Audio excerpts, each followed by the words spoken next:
Salut l'équipe, salut la team. Bon, c'est le retour des débriefs. Désolé pour le week-end dernier, le match contre Nice. J'étais pas là, j'étais en Lorraine.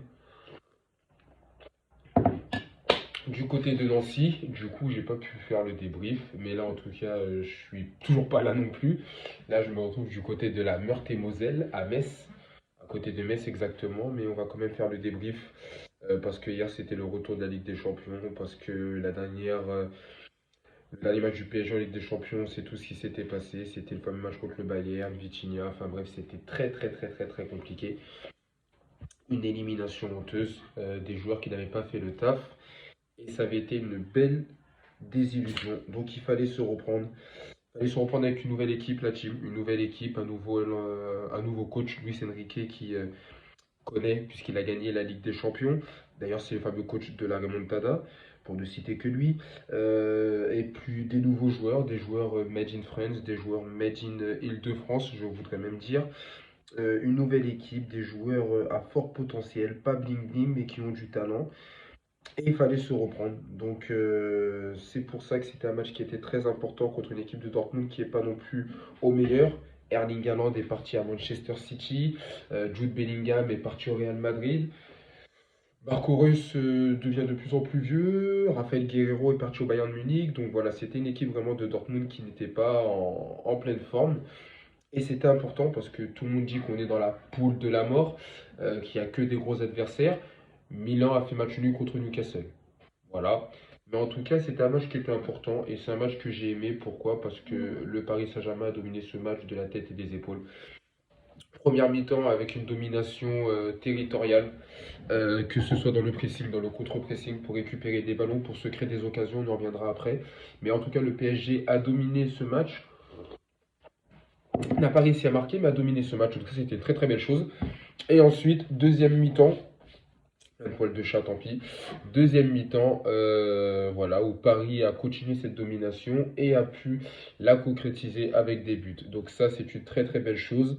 J'ai aimé, j'ai tout aimé. J'ai aimé l'ambiance déjà du parc, j'ai aimé le caractère des Parisiens, j'ai aimé le caractère de nos joueurs qui ont encore fait un grand match. Voilà, pour le débrief P2P, hein, vous connaissez. Donnarumma, ben, un clean sheet, ça fait du bien, ça faisait longtemps. Ça faisait très longtemps qu'on n'avait pas eu de clean sheet en Ligue des Champions avec Donnarumma. Très grand match, il a été impérial hier, il a arrêté ce qu'il fallait arrêter. Il n'y a pas eu, même dans son jeu au pied, j'ai eu l'impression qu'il n'était pas trop dégueulasse. Donc voilà, très très beau match de Ligue des Champions pour Donnarumma. La charnière centrale, moi je préfère cette charnière. Personnellement, Skriniar, j'aime beaucoup. C'est un joueur qui est lourd, c'est un joueur qui a de l'impact, qui a de l'agressivité. Et ça s'est vu, Ligue des Champions, il était en mode Ligue des Champions exceptionnel. Et Marquinhos aussi qui a fait un très très bon match. Les latéraux, bah, Lucas Hernandez, c'est pas Nuno Mendes. Lucas Hernandez, c'est clairement pas Nuno Mendes, c'est pas la même vitesse que Nuno Mendes, c'est pas le même potentiel de percussion que Nuno Mendes, mais c'est un joueur qui va au charbon, c'est un joueur qui mouille le maillot, c'est un joueur qui ne se cache pas et c'est un Français. Donc rien que pour ça, je suis satisfait de son match. Achraf Hakimi, ça faisait longtemps qu'on n'avait pas eu à dire sur Achraf Hakimi en positif et hier j'ai kiffé son match. Alors je ne sais pas si c'est le fait qu'il soit sous Luis Enrique, qu'il ait plus de liberté ou alors surtout qu'il retrouvait son ancien club Dortmund, qu'il a fait connaître, il faut dire ce qu'il en est. Mais très très bon Achraf Hakimi, à l'image de son but exceptionnel, c'est du Achraf, c'est-à-dire il a une qualité technique au-delà de la moyenne. On sait que en poste d'avant-centre, enfin, en poste d'attaquant, il n'est pas dégueulasse. Et il a démontré, il l'a démontré avec un super beau but, un super crochet pour éliminer le défenseur. Je ne sais même plus si c'est Zoule, Mathieu, je ne sais plus c'est quel défenseur. Et ensuite, il a marqué ce deuxième but, donc deuxième but très très très important qui a permis à Paris de gagner le match. Au niveau du milieu, je pense qu'il n'y a rien à dire. Zaire Emery, je suis fan de ce gamin. Enfin, 17 ans maintenant cette année, si je dis pas de bêtises. Excep- Excusez-moi, exceptionnel. Exceptionnel. Euh, Quand il joue, je vais pas dire que c'est un Modric, mais lui, quand il joue, il ne se cache pas. Il court, il récupère des ballons. Techniquement, j'aime beaucoup sa capacité de conservation de balles, sa percée. Voilà, il y a encore quelques petits choix un peu douteux ou deux, trois choix dans le dernier geste, comme les passes et tout ça, qui ont manqué de liant. Mais ce que j'aime bien avec ce joueur-là, c'est qu'il ne se cache pas. Il se cache pas et on oublie de le dire, mais le gamin est quand même titulaire dans une équipe du PSG. Alors oui, on n'a plus Thiago Motta, on n'a plus Verratti, mais il est titulaire. Il est titulaire et au milieu de terrain, on a quand même des Fabian Ruiz qui ont un peu plus de bouteilles, surtout en expérience, en expérience footballistique. Solaire, j'en parle pas. Solaire, c'est une catastrophe. On a Lee Kang-in qui est de retour. Donc, avoir un Zaïre Emery titulaire dans cette équipe-là, c'est exceptionnel. Ça fait penser un petit peu à Adrien Rabiot, et bien entendu, on espère qu'il n'aura pas la même fin que Adrien Rabiot. Sinon, voilà, Ugarte, je pense qu'on n'a pas besoin de le dire. Ugarte, je suis fan de ce joueur-là. Enfin, c'est la Grinta, c'est l'Uruguay. Enfin, quand je vois Ugarte, en fait, ça me fait penser à Edinson Cavani au milieu de terrain. Ça. C'est la Grinta, c'est l'Uruguay. Il récupère un nombre incalculable de ballons. Il se cache pas. Il a l'agressivité. Il a le piercing. Techniquement, il n'est pas dégueulasse. Et ça fait beaucoup de bien de le retrouver parce qu'on sent que quand il est sur le terrain, le PSG est différent. Le PSG n'est pas le même. Ugarte, sans Ugarte, contre Nice, on perd. Avec Ugarte, on a un truc différent. Et Vitinha, bah, que dire? Vitinha, cette saison, il semble libéré. Il semble libéré.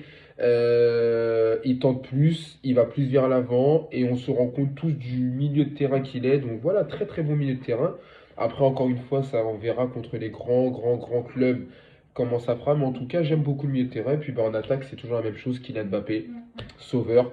Kylian Mbappé qui a encore marqué son but. Par contre, beaucoup de déchets. Beaucoup de déchets au niveau de Kylian.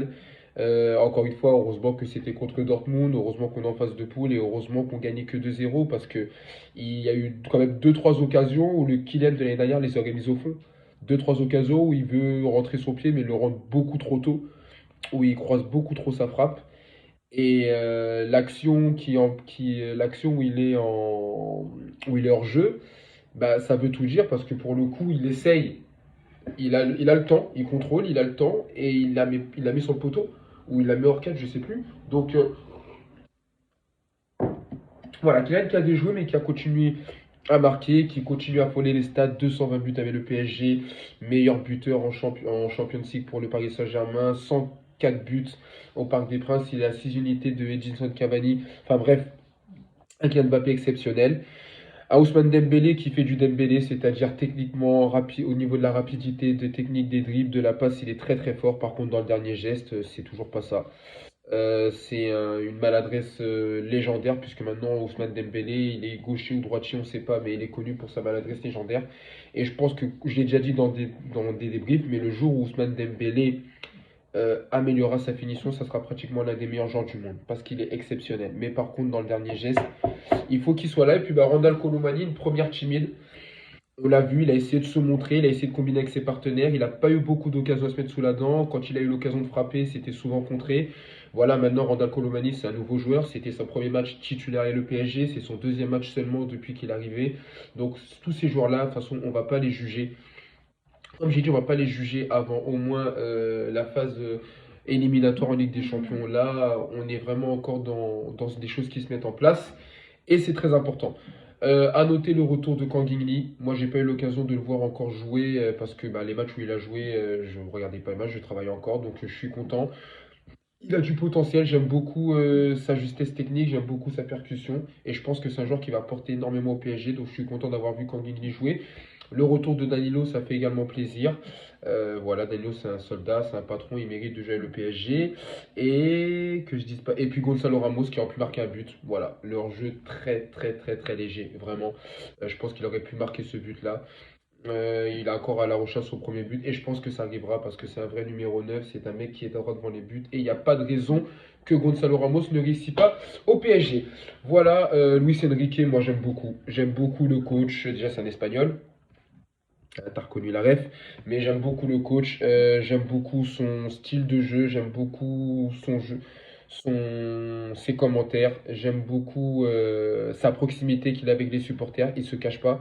Comparé à un Pochettino ou même à Christophe Galtier l'année dernière, lui il va applaudir les supporters. Donc pour l'instant, c'est nickel. Pour l'instant, j'ai rien à dire sur Luis Enrique. Et voilà la team. Ce week-end, c'est le Classico.